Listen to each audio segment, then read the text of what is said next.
হ্যাঁ, তোমার জন্য ঈদের মার্কেট করবো না তো কাজ জন্য করবো। তোমার জন্য এইবার প্রায় 1.5 লাখ টাকা বাজেট করছি। হ্যাঁ হ্যাঁ, সমস্যা নেই, সময় আসসালামু আলাইকুম। ছুটি যাবে নিশ্চয়ই। বেজাইলিয়া হুজুর। সভাপতি সাহেব। জি এই হুজুর কিছু বলবেন? হ্যাঁ, ভালো আছেন স্যার? আমি আপনার সাথে তো কিছু কথা ছিল। এই সময় কি কথা বলবেন তা তোমার জানা কথা, কিন্তু হুজুর সমস্যাটা হয়েছে কি বুঝছেন, মসজিদ তো এটা ইবাদতের জায়গা, এখানে তো ইবাদত বন্ধ রাখা যাবে না। দুনিয়া সব বন্ধ হয়ে যেতে পারে, কিন্তু ইবাদত কিন্তু চালু রাখতে হবে। কারণ 5 ওয়াক্ত নামাজ পড়া কি ফরজ, ফরজ তো আর করা যাবে না। আপনি যদি ঈদে বাড়ি চলে যান, আমাদের পাড়ায় এমন একটা মানুষ নাই যে সই শুদ্ধভাবে কোরআন তেলাওয়াত করতে পারে। আপনি যদি চলে যান বাড়িতে, একেবারে জাগাই মারা। আবার ঈদের তো খালি পুরা গ্রামের মানুষজন আসে, আপনার যে সুন্দর তেলাওয়াত একটু শুনাইতে হবে না, সবাই দূর দূরান্তে থাকে। আবার ঈদে তো খালি মনে করেন নামাজই হয় না, কত আনুষ্ঠানিকতা আছে না, কারো বিয়ে হবে, বিয়ে পড়াইতে হবে, কারো মুসলমানি হবে, সেই বাড়িতে দোয়া পড়াইতে হবে, আত্মীয় স্বজনরা আসবে, ময়মুরব্বী দু একজন মরে যাবে, তাদেরকে কালেমা পড়াইতে হবে, জানাজা পড়াইতে হবে, বহুত দায়িত্ব। আপনি ওই ঈদটা যাক, তারপরে আপনার আমি 3 দিন ছুটি দিব। সভাপতি সাহেব, এটা কোনো কথা বললেন? আমারও তো একটা পরিবার আছে, আমার কি মন চায় না যে আমার পরিবারের সাথে আমি ঈদ করব? মন তো সবারই আছে, তারপরেও আপনারাই তো বয়ানে বলেন কুরবানি কুরবানি কুরবানি করতে হবে, আল্লাহর জন্য অনেক কিছু ত্যাগ করতে হবে। আপনারাই যদি না পারেন, আমরা কোথায় যাবো বলেন? আপনি একটু কষ্ট করেন। হ্যাঁ, এই রোজার ঈদ তো আর তেমন কিছু না যে বাড়ি গরু জবাই দিবি, তাদের এত ঝামেলা তো নাই। ওই সেমাই পায়েস তো আমার বাসাতে আপনাদের পাঠাই দিবানি সকালবেলা। আপনি আপনি মন খারাপ করেন না। আর আমাকে এলাকার পোলাপান তো আছে, ওদের সঙ্গে একটু আড্ডা দিন, বিকেলে মনটা ভালো হয়ে যাবে। ঠিক আছে হুজুর?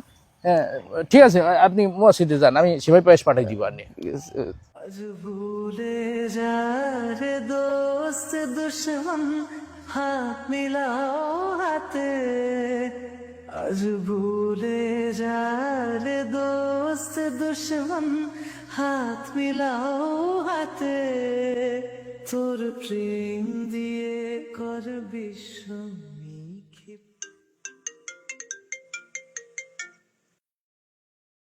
আসসালামু আলাইকুম ভাইয়া, ওয়ালাইকুম আসসালাম। কেমন আছেন? এই তো আলহামদুলিল্লাহ ভালো আছি। একটু বাড়ি আসবে না? আসবো ভাই, আসবো। আমি তো তোমার লেগে অপেক্ষা করতেছি। 2-1 দিনের ভিতর চলে আসবো ভাইয়া।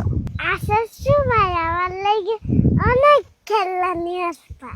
আচ্ছা, তোমার যা যা খেলনা লাগে আমি তোমার জন্য নিয়ে আসবানে, ঠিক আছে? তোর প্রেম দিয়ে কর বিশ্ব নিক্ষেপ ইসলামী মুরিদ, তোর প্রেম দিয়ে কর বিশ্ব নিক্ষেপ ইসলামী মুরিদ। রমজানের হুজুর, আসসালামু আলাইকুম। ওয়ালাইকুম আসসালাম, ভালো আছেন? আলহামদুলিল্লাহ।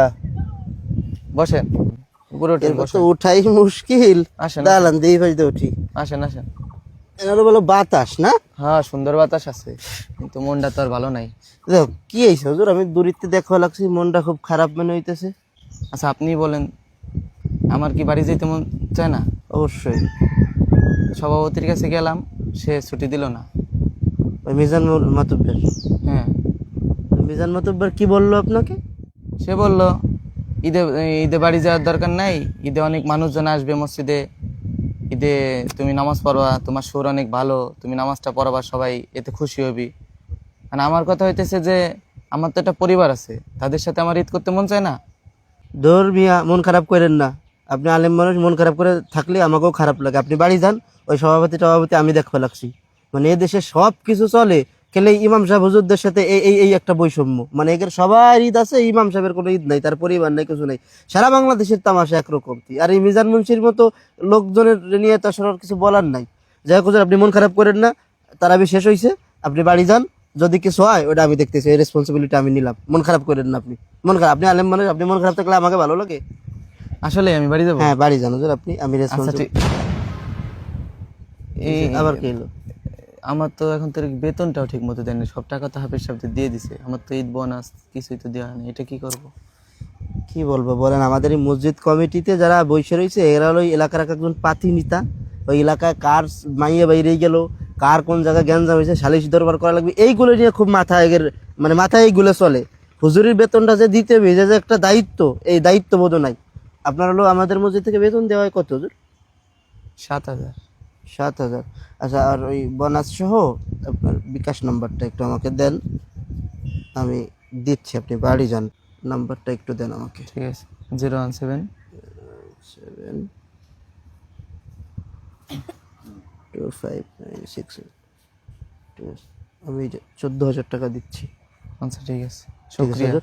যাই হোক, ঠিক মন আছে, খারাপ দোয়া করেন করেন। না, আমার জন্য দোয়া করেন, আর আপনি যান পরিবারের সাথে ঠিক ঈদ আছে। করেন। আর যদি আপনার ছুটি নিয়ে কোনো সমস্যা হয়, এটা আমি দেখতেছি।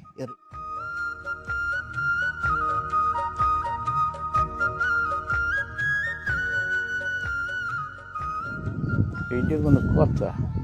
হ্যাঁ, কোয়া নাই, বলা নাই, মসজিদটা তালা মাইরে। আসসালামু আলাইকুম।